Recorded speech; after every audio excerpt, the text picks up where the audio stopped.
तो मेरे सभी प्रिय मित्रों, नमस्ते। आपका आरपीएससी का एग्ज़ाम आ चुका है।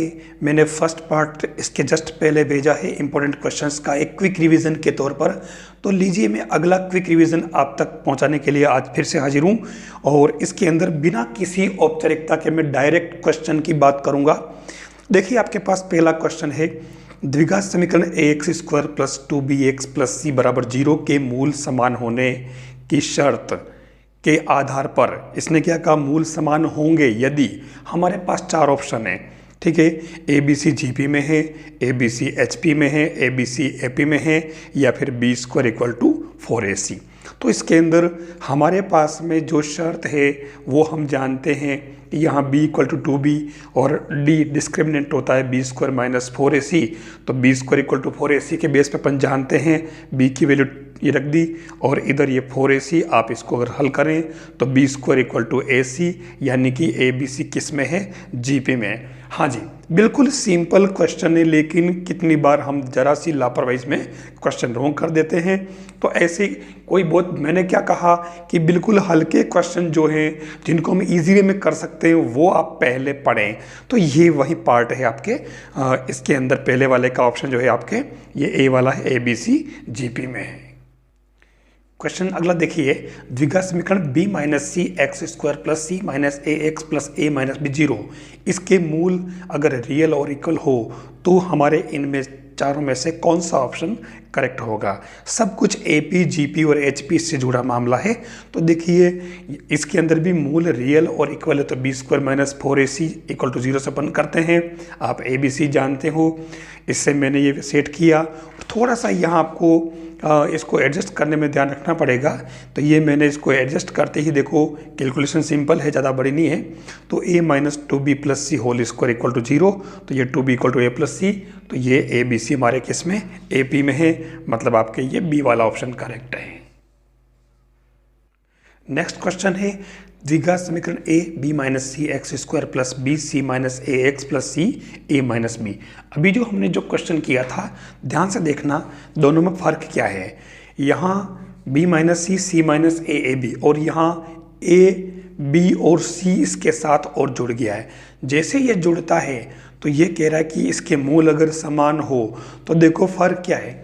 यहाँ b minus C minus A B था, तो ये हमारे 2b equal to a plus C आया, A B C A P में था। लेकिन यहाँ आप ध्यान से देखना, अगर ए बी सी और जुड़ जाता है तो इसके अंदर हमारे पास चेंज हो जाएगा रिजल्ट तुरंत, और ये क्या बना, 2/b equal to 1/a plus 1/c, यानी कि ये ए बी सी किस में, HP में है। प्रोसेस वही रहेगा, आप जानते हैं। बहुत ही अच्छा कॉन्सेप्ट। यदि अल्फा बीटा द्विघात समीकरण x² plus A X plus B बराबर 0 के मूल हो तो द्विघात समीकरण bx² plus A X plus 1 equal to 0 के मूल क्या होंगे।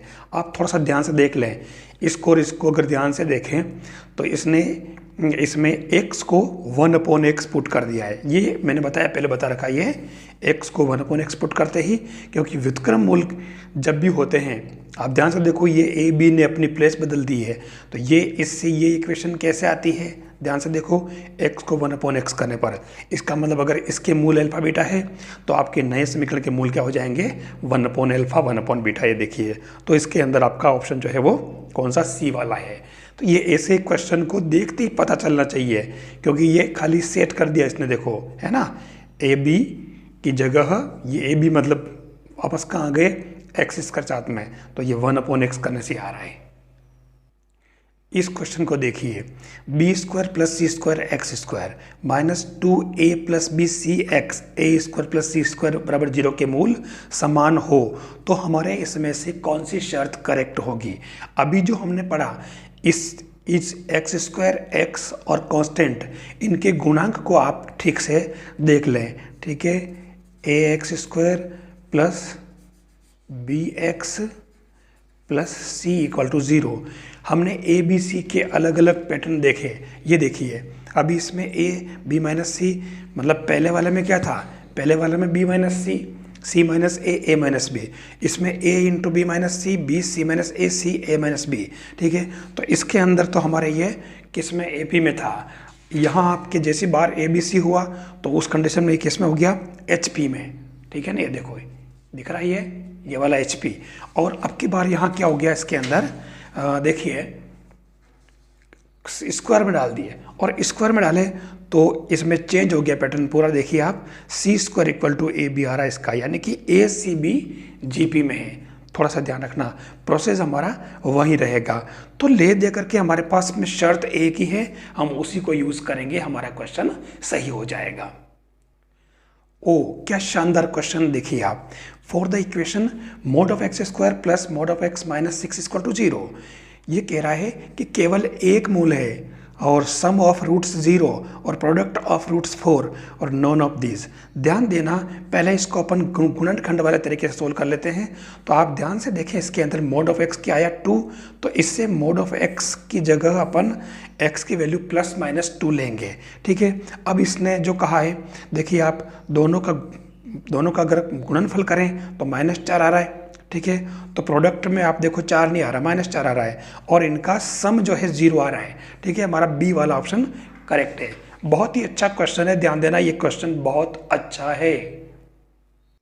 लीजिए अगला देखिए, द्विघात समीकरण x square plus ax plus b बराबर 0 के मूल a b हो, यानी इसके मूल क्या कहा इसने, a b है। ध्यान देना, बहुत ही सिंपल काम। और least value of x square plus ax plus b बराबर 0 क्या होगी, है ना, ये पूछा इसने। तो आप इसको देखें, इसमें दे रखा ऑप्शन आपके, आप अगर पहले पता करें क्या होगी, कैसे निकालोगे, आपको पता है। देखिए इसके मूल ये अल्फा प्लस बीटा, क्योंकि ए बी अल्फा बीटा है ना, यहाँ पे ये आपके अल्फा, ये आपके बीटा है। ठीक है ना, ये अल्फा और बीटा, तो ये मूलों का योग माइनस ए, मूलों का गुणनफल बी। तो इसको हल करेंगे अब देखो, तो ये a इक्वल टू तो 1 आ गया आपके, है ना, और b इक्वल टू इससे आ गया ना ये, और ये b इक्वल टू -2, a और b की वैल्यू आ गई। बस हमने इसके अंदर वैल्यू पुट कर दी a और b की, ये तो x square plus x minus 2 equal to 0। अब इसने कहा कि इसकी लिस्ट वैल्यू क्या होगी, तो लिस्ट वैल्यू हमने ये इस तरीके से निकाले दोनों, तो इसका पूर्ण वर्ग बनाया x plus half whole square और ये 9/4। तो ये लिस्ट वैल्यू इसकी हो जाएगी 9/4 at x equal to -half. बहुत ही अच्छा क्वेश्चन है, ध्यान देना, ये 9/4 आ रही, इसमें ऑप्शन कहाँ है 9/4, देखिए 9/4 आ रही, इसमें ऑप्शन नहीं दिया क्या 9/4। ठीक है, तो ये इसको आप प्लस कर ले, ये 9/4 हो जाएगी इसकी। तो ये इस तरीके से आपको इसको करना है। यदि quadratic equation ax square plus 2cx plus b equal to 0 और ax square plus 2bx plus c equal to 0 का एक मूल अगर उभयनिष्ठ है, तो a plus 4b plus 4c क्या होगा, इसने कह दिया कॉमन रूट 1 अगर अल्फा है। ठीक है, तो आप इसमें अल्फा पुट कर दो, तो a alpha square plus 2c alpha plus b 0। इससे आपके क्या हो जाएगा, यहाँ किया क्या है, एक ये हो गया, और दोनों में पुट कर दिया इसके अंदर दोनों। अब यहाँ देखिए जब उभयनिष्ठ है, ठीक है ना, यहाँ क्या क्या देखो, इसको घटा दिया, घटाने से देखो फर्स्ट टर्म कट गई, ये कट गई, तो इससे हमारे अल्फा क्या आ गया, हाफ, अल्फा हाफ आ गया। आप ये अल्फा जो है आप इस किसी एक पुट कर दें, तो आपके a plus 4c plus 4b की वैल्यू क्या आ जाएगी, 0। मेरे हिसाब से बहुत बढ़िया क्वेश्चन है, और आपको इसको ठीक से समझ लेना चाहिए। आपका क्वेश्चन, इस पैटर्न का क्वेश्चन आपके रॉन्ग नहीं होगा। धीरे धीरे लेवल बढ़ रहा, देखिए, if the roots of the quadratic equation x square minus 4x minus log a base of 3 equal to 0 are real, then the minimum value of a is. ठीक है, द्विघात समीकरण है, हम d equal to B square minus 4x apply करते हैं। ठीक है, तो इसके अंदर इसने कहा कि आर रियल, तो रियल है तो B square minus 4ac greater than equal to 0 हो जाएगा। ठीक है, ये अपने को पता है। और अब हमारे पास 16 plus 4 log 3 a greater than 0, ये 4 जो है नॉट इक्वल 0 हो जाएगा।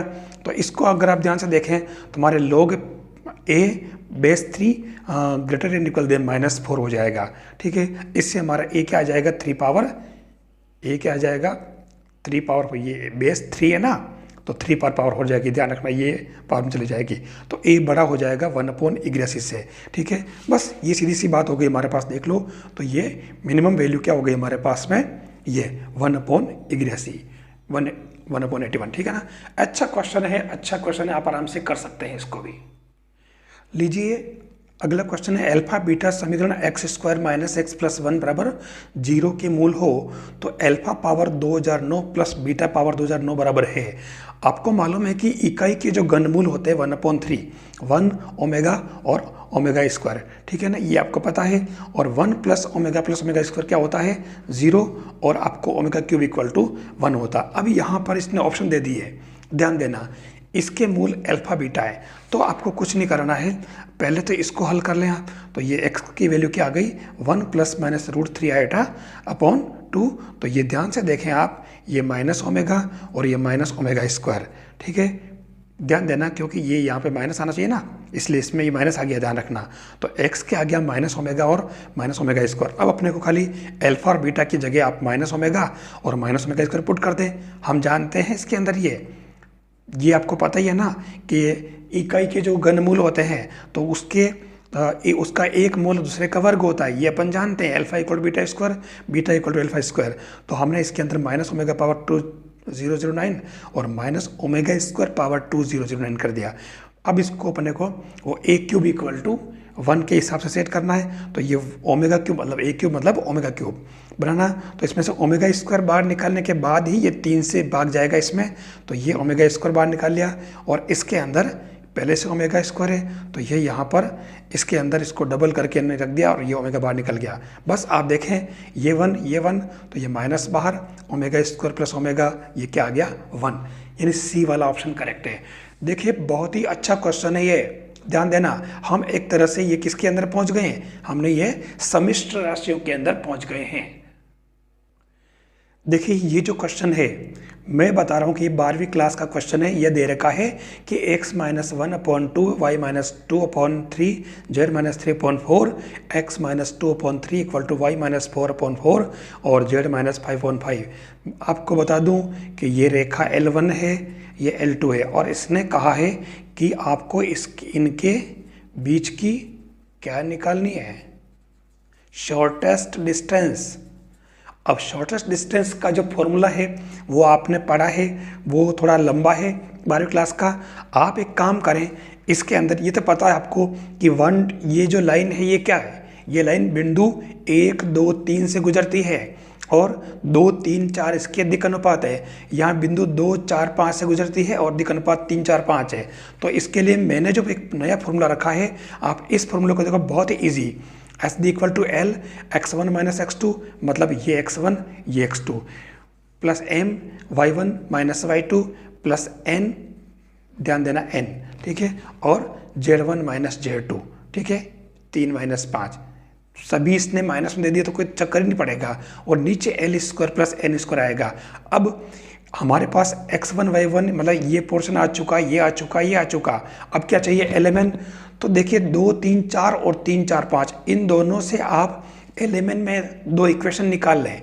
ये देखिए 2l plus 3m plus 4n, 3l plus 4m plus 5n। ये अब इन दोनों इक्वेशन को आप सोल्व करके और l का मान निकालें। कैसे निकालेंगे, ये देखिए l upon minus m upon और n अपॉन। जब l निकालना तो 5 तारीख 15 माइनस 16, फिर ये 3 वाला किया m का, तो ये बीच वाले को छुपा दो तो 5 दूनी 10 माइनस 4 तारीख 12 और फिर ये लास्ट क्या हो जाएगा, इसका निकालेंगे तो 4 दूनी 8 और ये 3 तारीख 9। तो ये इससे एलिमेंट के नीचे संख्या आ गई -1 2 -1, यानी l का मान -1, m का मान 2, n का मान 1 माइनस का।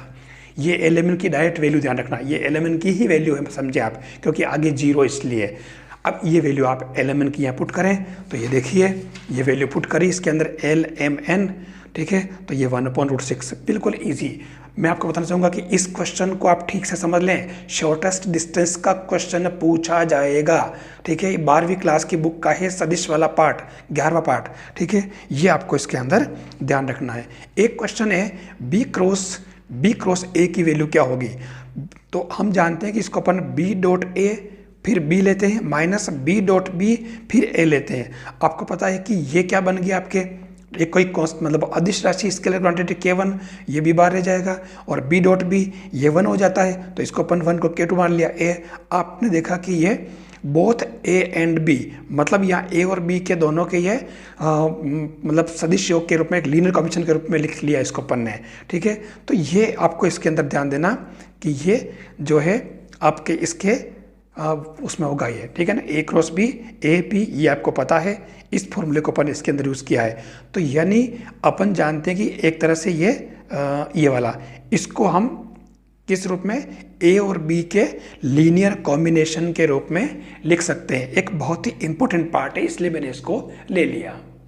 वेक्टर के अंदर अगला बहुत ही इंपॉर्टेंट पार्ट है, जो एक अच्छा क्वेश्चन देखो, P बराबर B cross C upon B C है, Q बराबर C cross A upon C A B, ठीक है, और R बराबर A cross B upon A B C, ठीक है। ये इसने पूछा है कि P Q R की वैल्यू क्या होगी, ठीक है। अब इसके अंदर P Q R की जब वैल्यू पूछी है इसने, तो हमें करना क्या है, हमें P Q R एक तरह से गुणा कर लेना है। आपको पता है कि ए बी सी जो होता है, A B C equal to B C A equal to C B, आप जानते ही हैं, ठीक है। ज़्यादा मैं इसको इलेबोरेट नहीं करूँगा, आपको इसके बारे में पता है। अब पी क्यू आर का मतलब ये हुआ कि this into this into this, this का मतलब वास्तव में ये क्या होता है, ये होता है A dot B cross C, आपको मालूम है। तो ये P dot Q cross R होगा। अब इसको देखना कैसे इसको सेट किया है, क्योंकि इससे क्वेश्चन पूछा गया है, ध्यान देना। ये P dot Q cross R, तो ये B cross C upon K dot C cross upon K cross A cross B, पता आपको। अब अपन इसके अंदर क्या करें, ध्यान से देखना, ये के तो क्यूब बाहर डाल दिया, C cross A cross A B, A cross B. तो अब यहाँ आपको क्या करना होगा, ध्यान से आप देख लें, इसको सेट किया खाली इसने, कुछ भी नहीं किया। अपन जानते हैं आगे पीछे करते हमारा काम कंप्लीट है। इस बी क्रॉस सी को पढ़ा रहे दो बाहर, और यहाँ क्या किया कि सी ए बी मतलब ए और माइनस सी ए बी, ये हो जाएगा इसकी वैल्यू, ठीक है ना। ये आपको पता है ना, ए डॉट बी, ये इससे निकालते हैं अपन A cross B cross C, ठीक है। तो ये क्या होता है, A dot C B minus A dot B बाहर सी, इससे ये कर दिया, तो ये ए और बी बाहर रह जाएगा। ध्यान से देखो, ये सी ए ये क्या हो गया, ये जीरो हो जाएगा, ठीक है। और अब हमारे पास में बचा सी ए बी, और ये बाहर ए था, ठीक है। तो आपको मालूम है कि जब ये बाहर ए है और आप ए का अगर आप इससे मल्टीप्लाई करें, मतलब वो उसका, तो ये खाली सी ए बी बचेगा हमारे पास में, ठीक है, कोई फर्क पड़ेगा ही नहीं। तो इसलिए हमारे पास में इसका अगर इससे डॉट करोगे तो ये एक कांस्टेंट राशि आएगी, और कांस्टेंट का अगर क्रॉस से करोगे तो ये जीरो आ जाएगी। तो ये इस तरीके से आपको इसके अंदर ध्यान रखना है, ठीक है। यहाँ मैंने ये वाली प्रॉपर्टी यूज़ की है, A cross B cross C cross D equal to A B D bar C minus A B C. ध्यान देना, बहुत ही इंपॉर्टेंट पार्ट, ठीक है। इससे हमारे ये पी क्यू आर की वैल्यू क्या आ गई, जीरो। एक बात बताऊँ मैं, जब कभी ये चक्री वाली बात आती है ना, B cross C cross A cross B, generally इनमें इनकी वैल्यू जीरो आ जाती है, या फिर कोई सिमेट्रिक वैल्यू आती है इसके अंदर। ये कह रहा है कि शांकावन 9x² plus 4y² equal to 36 और 9x² minus 4y² equal to 36 की उत्केंद्रताएं क्रमशः E1 और E2 हो तो ट्रू है। अब यहाँ पर उत्केंद्रता निकालने के लिए ध्यान देना पड़ेगा, हमारे पास 9 और 4 ये है दीर्घवृत्त, ये है अतिपरवलय। तो इन दोनों के लिए मैंने इनको पहले मानक रूप में बदला है। ध्यान देना, हमारे पास ऑप्शन करेक्ट सामने है, सब ध्यान रखना, और इन ऑप्शन में से एक ऑप्शन करेक्ट है, ध्यान देना। और बहुत ही अच्छा क्वेश्चन ये है, मैंने दोनों के लिए फॉर्मूला लिख दिया, a square equal to B square 1 minus E1 square, और b square equal to A square E2 square minus 1। दोनों में थोड़ा ध्यान रखना है, ये हमारे पास जो है दीर्घवृत्त के लिए, और ये है अपने अतिपरवलय के लिए माइनस वाला। तो ये जो फॉर्मूला चेंज हुआ है, थोड़ा ध्यान रखना। बस इसके अंदर वैल्यू पुट करी हमने, E1 E2 निकाला, और फिर इनका डिफरेंस निकाल के, लगभग सब में डिफरेंस पूछा है, तो डिफरेंस निकाला, तो आप देखो कि समथिंग 2 आ रहा, समथिंग वैल्यूज 2 के। तो ये E2 square minus E1 square की वैल्यू 2 और 3 के बीच में है, यानी बी वाला ऑप्शन करेक्ट है इसके अंदर।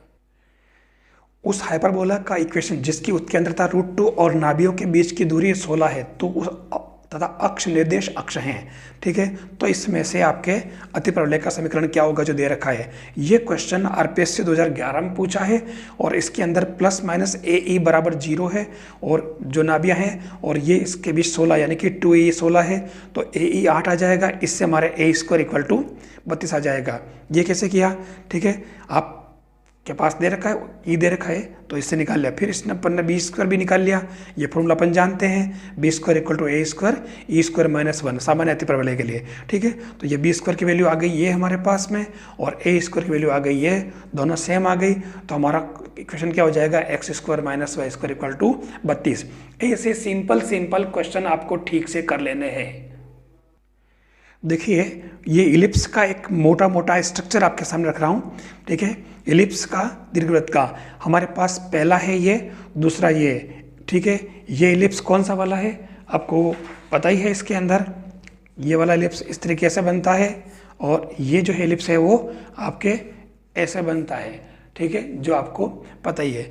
अब इसके अंदर मतलब ए बड़ा भी और ए छोटा भी है, तो जब सेंटर दोनों में 0 0 होगा, वर्टिसेस प्लस माइनस ए 0, तो इधर 0 प्लस माइनस बी, इधर फोकस यानी नाभि प्लस माइनस ए ई 0, तो इधर फोकस क्या हो जाएगी 0 plus minus b e. Major axis इसका 2a, मेजर एक्सिस इसका 2b, minor axis 2b, minor 2a। Directrix x equal to plus minus a upon e, directrix इसकी हो जाएगी y equal to plus minus b upon e. दोनों का compare देख लेना आप। फिर एसेंट्रिसिटी यानी उत्केंद्रता e square equal to 1 minus b square upon a square, इधर e square equal to 1 minus A square upon b square.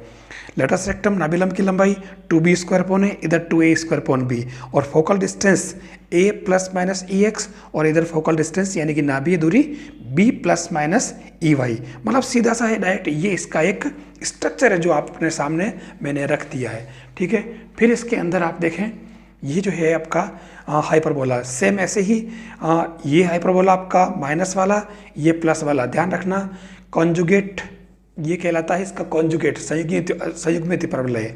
दोनों के केंद्र 0 0 हैं। Vertices plus minus a 0 0, sorry plus minus a 0, इधर 0 plus minus b. Foci plus minus a e 0 0 plus minus b e. Transverse axis की लंबाई ए डेस 2a, इधर 2b। Conjugate 2b जिसको B B डेस कहते हैं, और यहाँ 2a हो जाएगी। डायरेक्ट्रिक्स के अंदर कोई फर्क नहीं जो पढ़ना पड़ा अभी, x equal to plus minus a upon e, या y equal to plus minus b e. ठीक है ना, b अपॉन ई। मतलब ये आपको थोड़ा सा ध्यान रखना पड़ेगा। ये आपने इसके अंदर भी देख लिया डायरेक्ट्रिक्स ए अपॉन ई, ये a अपॉन ई या b अपॉन ई, तो ये इसके अंदर भी b अपॉन ई। फिर यहाँ इसका जो एसेंट्रिसिटी निकालते अपन, तो B square equal to A square E square minus 1, या a square equal to B square E square minus 1। Latus rectum 2b square upon a 2a square upon b same है। Focal distance e x plus minus a और e y plus minus b. फर्क क्या है ये देख लीजिए, ये दीर्घवृत्त का, तो ये फोकल डिस्टेंस या दीर्घवृत्त में a plus minus e x, जबकि इसमें ई एक्स प्लस माइनस ए, खाली उल्टा हो गया है। यहाँ पर भी आप देखें इधर b plus minus e y, तो e y plus minus b. ये एक ही इनकी फोकल डिस्टेंस का जो डिफरेंस मामला है वो आपको ध्यान में रखना है। मेरा बहुत ही फेवरेट क्वेश्चन जब मैं 12वीं क्लास में पढ़ता था किस ज़माने में, तब से मैं इस क्वेश्चन को बार बार किया करता था। किसी आयतीय अतिपरवलय यानी रेक्टेंगुलर हाइपरबोला की उत्केंद्रता क्या होगी। B square equal to A square E square minus 1। आयतीय यानी कि समकोणिक अतिपरवलय रेक्टेंगुलर हाइपरबोला, इसके अंदर b बराबर a होता है, तो आप या b की जगह a पुट कर दें तो देखिए e बराबर √2 आ रहा है, तो आपका a वाला ऑप्शन करेक्ट है। मेरा एक फेवरेट क्वेश्चन है ये। दूसरा मेरा फेवरेट क्वेश्चन ये, किसी हाइपरबोला और उसके कॉन्जुगेट हाइपरबोला की उत्केंद्रताएं ई और ई डेज हो तो इनमें से कौन सा ट्रू होगा। अरे भाई आपको पता होगा, ये इसके अंदर डायरेक्ट रिजल्ट मैंने कहा कि ये बी वाला 1 upon E square plus 1 upon E D square equal to 1, ये वाला ऑप्शन इसका करेक्ट है बिना किसी लाग लपेट के। आप देख लो, इससे अपन ने निकाला है ई स्क्वायर का मान, तो क्या आया a square plus b square upon a square, जबकि यहाँ माइनस है तो ये उसका कॉन्जुगेट हो जाएगा, तो ये उल्टा हो जाएगा a square upon b square plus में 1 प्लस ये ई डेज स्क्वायर की वैल्यू। इससे देखिए आपके दोनों की ई स्क्वायर और ई डेज स्क्वायर की वैल्यू क्या आई है, a square plus b square upon a square, और इसमें a square plus square upon b square, तो दोनों को मैंने 1 अपॉन करके प्लस किया तो ये 1 आ गया, और इसलिए हमारे इसकी वैल्यू जो है 1 upon E square plus 1 upon E dash square equal to 1 आ जाएगा। अच्छा, एक वृत्त के बारे में कॉमन जानकारी। वृत्त, उस वृत्त का समीकरण जिसका केंद्र ए बी है और त्रिज्या आर है, क्या होता, X minus A whole square plus Y minus B whole square R square. ये इस तरीके से आपके होता है, X X dash Y Y dash, और ये वृत्त क्योंकि इसका केंद्र जो है ए बी है, दोनों पॉजिटिव है तो फर्स्ट क्वाड्रेंट में होगा। ठीक है, ये इसका केंद्र है, ध्यान देना ओ, और ये इसकी रेडियस हो जाएगी। केंद्र, अच्छा केंद्र 0 0 और त्रिज्या r है जो a है, तो उस वृत्त का समीकरण क्या हो जाएगा, x² + y² = a²। ये कुछ चीज़ें अपने को डायरेक्ट याद रखनी चाहिए। ठीक है, इसके पैरामीट्रिक इक्वेशन आपको पता ही है, a cos θ a sin θ। अच्छा, वृत्त का व्यापक समीकरण x² + y² + 2gx + 2fy + c = 0, और तो इसका केंद्र होता है -g - f और त्रिज्या होती है √g² + f² - c। ये आपको इसके अंदर वृत्त के बारे में बेसिक जानकारी जो है आपको ध्यान में रखनी है।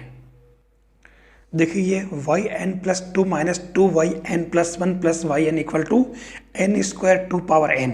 इस क्वेश्चन से आप परिचित होंगे क्या? इस क्वेश्चन का परिचय है? कौन सा है ये आपके अंतर समीकरण है। 2 क्वेश्चन इसके बनेंगे और मैं बहुत अच्छे तरीके से करा चुका हूँ, आप भूले नहीं, मैं इसको फिर से रिवाइज करा रहा हूँ। देखिए आपको मालूम है कि सबसे पहले अपन इसका एक्सिलरी इक्वेशन निकालते हैं और वो इक्वेशन क्या बन जाता है आपके e² - 2e + 1 = 0। तो ये e = 1 1 आ जाएगा, 2 सेम वैल्यू आ गई, ध्यान देना सेम वैल्यू आ गई। तो आपको मालूम है कि इसका CF क्या होता, a + bn, और यहाँ 1 है तो 1 पर पावर n, मतलब खाली a + bn ही होगा। ठीक है, अब अपन PI निकालना है, ध्यान देना बहुत खास बात, PI निकालने के लिए 1/5 n²2n।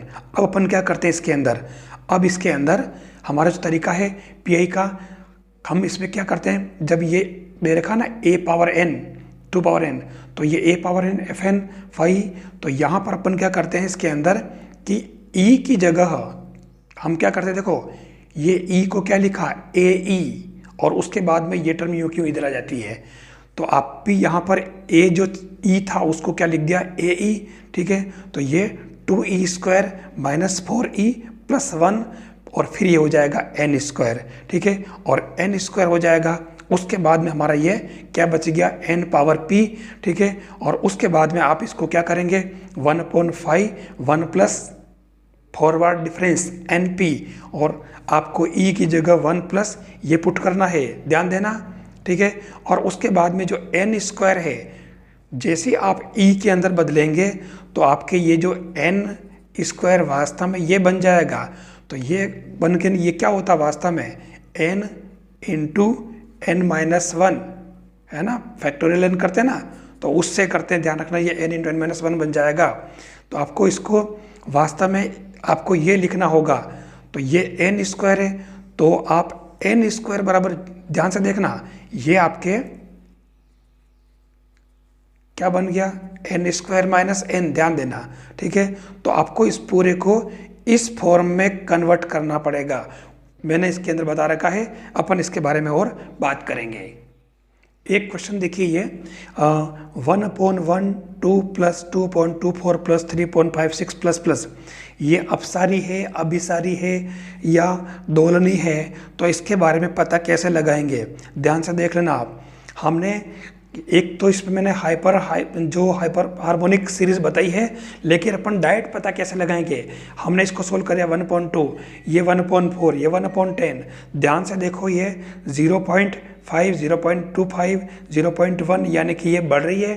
ठीक है, तो ये क्या बन गई अपसारी। ठीक है ना, इस कंडीशन में तो ये एक तरह से ये ध्यान से देखो ये 5, फिर ये और ये 0.1, मतलब बढ़ के घट रही है ना, सॉरी। ठीक है, तो उस कंडीशन में डिक्रीजिंग हो रहा है, इसका मतलब ये अपसारी है। मैं आपसे कहना चाहूँगा कि limit n tends to infinity 1/n 1/n + 1 1/n + 2 + 1/3n। ध्यान रखना इसका क्वेश्चन, इसके 2 क्वेश्चन पूछे जाते हैं, ये क्वेश्चन रॉन्ग नहीं होना चाहिए, ध्यान रखना, ये बिल्कुल अलग तरह का है ये, और है किसका ये पता है आपको, ये क्वेश्चन किसका है, ये इंटीग्रेशन का है। कैसे, मैंने आपको बताया इसके अंदर कि आपको r/n को तो क्या लिखना है x, और 1/n को क्या लिखना है dx। इसमें तो पहले इससे व्यापक पद बनाइए आप, limit n tends to infinity r = 0 to 2n। ठीक है ना, 0 to 2n और 1/n प्लस आर कर दिया। आर कैसे लिखा, 0 1 2 इस तरीके चल रहा है, तो जो टर्म चेंज हो रही है उसकी जगह पर ने आर पुट कर दिया है। आर इक्वल टू आप 0 पुट करें तो पहला पद आ रहा, और आर इक्वल टू क्या लिखेंगे आप यहाँ, मतलब इसमें ये ध्यान देना है आर माइनस एन तक होते पद, ठीक है, तो ये आपको ध्यान रखना होगा। बस ये कर दिया सेट, इसमें से आर कॉमन मतलब एन कॉमन ले लिया, तो 1/n तो बन जाएगा dx, 1 plus R upon N, ये आर अपॉन एन क्या बन जाएगा x। बस ये आपके इसका इंटीग्रेशन किया 0 से 2 तक लिमिट, और मतलब क्योंकि लिमिट जो होती है एक कम लेते, ध्यान रखना, r इक्वल टू n-1 से, ठीक है, तो इसलिए यहाँ पे 3n की जगह ये 2n कर दिया है, ठीक है, कोई विशेष बात नहीं है, आप इसको आराम से कर सकते हैं। तो ये log 3 इसका आंसर आ रहा है। सेम ऐसे एक क्वेश्चन ये पूछा है, limit n tends to negative और sigma r equal to 1 to n, तो 1/√2nr माइनस आर स्क्वायर की वैल्यू क्या होगी। मैंने बताया 1/n dx और r/n x, ठीक है, यहाँ इसको सेट किया, r 1/n यानी कि n कॉमन ले लिया इसमें से, तो बाहर 1 यानी कि n स्क्वायर है ना, तो इससे r/n और ये r/n 1 इसको मिल जाएगा। अब ये क्या बन गया, dx/√2x minus x square, limit 0 to 1, ठीक है, ये लिमिट भी आपको बता रखी है, r इक्वल टू n तब x इक्वल टू 1, और जब आपके n इक्वल टू 0 या r इक्वल टू जैसे मान लो 1 है, ठीक है, तो ये इसके अंदर 0 हो जाएगा, यानी लिमिट 0 से 1। ध्यान रखना लिमिट का फॉर्मूला जो है हमारा r/n का है, ठीक है, इसमें ध्यान क्या रखोगे, limit n tends to infinity, ठीक है ना। तो r इक्वल टू पहले आपने जैसे 0 रखा, ठीक है, मतलब r इक्वल टू 1 रखा, ये 1 दे रखा ना, तो 1/n इसकी वैल्यू 0 होती है, और जब n तक है तो n रखा तो ये 1 आ गया। अब इसको सोल्व किया तो ये π/2 इसका आंसर। यहाँ देखिए एक क्वेश्चन है, u equal to sine X sine Y sine X plus Y, यानी ये फंक्शन आपका u इक्वल टू fxy है, दो चरों वाले जो कर्व है, और इनका आपको क्या प्राप्त करना है, मैक्सिमा मिनिमा। ये कह रहा है कि u की जो मिनिमम वैल्यू क्या होगी, तो ये इसके अंदर आपको पता है कि r equal to del square F upon del X square मैंने बता रखा है, पिछले वीडियो में बताया, ये क्वेश्चन पूछा गया है, आप इसको बोलने जाएँ, s equal to del square F upon del X del Y और t equal to del square F upon del Y square. अब इसमें 3 कंडीशन याद करिए, rt minus S square greater than 0, rt minus S square greater than 0 और ये less than 0। फर्क कहाँ है, इन दोनों में r लेस देन 0 है और यह ग्रेटर है। जब ये r लेस हो तब मैक्सिमम और ग्रेटर हो तब मिनिमम, और अगर ये हो लेस देन वाली rt minus S square less than 0 तो नॉट एक्सट्रीम वैल्यू। अब आपको इसके अंदर del U upon del X निकाला, कोई दिक्कत नहीं, उसको 0 किया और 0 0 पर इसकी वैल्यू निकाली, ठीक है, फिर del U upon del Y निकाला, साइन एक्स प्लस 2y 0, और ये एक कोऑर्डिनेट इससे अपने आ गया a π/3, मतलब मूल बिंदु आ गया 0 0, और इसमें एक π/3 आ गया। हमने इसके अंदर del square U upon del X square निकाला, ये वाला, तो क्या आया, negative rt minus S square greater than 0, ठीक है ना, ग्रेटर वाला कौन सा, इन दोनों से कंडीशन आ गई है। फिर del square U upon del Y square equal to minus, ये भी नेगेटिव, तो ये r जो है लेस देन 0 आ गया है, ठीक है ना, r लेस देन 0 ये वाला, मतलब क्या हुआ, मैक्सिमम वैल्यू, ठीक है। तो यहाँ पर आपको ये निकाल लिया, और ये तीनों चीज़ें आ चुकी है हमारे। अब इसमें हमें कुछ नहीं किया है, हमारा जो मेन फंक्शन था वो आपके इस π/3 पर हमने एक्स वाई की जगह π/3 पुट किया, देखिए, और ये u इक्वल टू ये आपके u मैक्स वैल्यू 3√3.8 आ गई। कोई बहुत बड़ा काम नहीं है, ये क्वेश्चन पूछा गया है, मैं फिर से रिपीट कर रहा हूँ, आप इसको ऐसे ही नहीं निकाल लें, इसको ठीक से देख लें और समझ लें। ये देखिए इलिप्स और हाइपरबोला का एक क्वेश्चन फिर से आया है, और ये सेम दोनों की उत्केंद्रताएं दे रखी है E1 और E2, तो इसमें से कौन सा करेक्ट है। सेम पिछले वाले क्वेश्चन की तरह दोनों इक्वेशन अलग अलग निकाल लिए अपन ने, और दोनों से हमने E1 और E2 निकाल लिए, पहले वाले इलिप्स से, दूसरा हाइपरबोला से। तो E1 स्क्वायर कितना आया 7/9 और E2 स्क्वायर आया 13/9। बस अब इसमें जिस तरीके से वैल्यू पूछी गई है, जैसे तो 2E1 square plus E2 square value निकाली, तो ये कितना आ रहा 3, इसका मतलब आपके ये जो है इसमें से कौन सा 2e1 यानी कि ये सी वाला ऑप्शन करेक्ट है। तो ये इस तरीके के क्वेश्चन आपके बनेंगे और इनको आप इजी वे में सोल्व कर सकते हैं। आप थोड़ा सा ध्यान रखें, सिंपल जो क्वेश्चन आएंगे वो आप उनको बिल्कुल रोंग नहीं करेंगे, थोड़ा सा ध्यान रखेंगे ताकि आप एक अच्छा स्कोर कर लेंगे। आपको अग्रिम शुभकामनाएं। आप इस वीडियो को देखें, लाइक करें और शेयर भी करें। और अभी आप शेयर करने में, चैनल सब्सक्राइब करने में टाइम वेस्ट नहीं करें, आप सब बाद में करते रहना। आप तो अभी अपने क्वेश्चन को फोकस करें और अपने लक्ष्य को हासिल करें। धन्यवाद।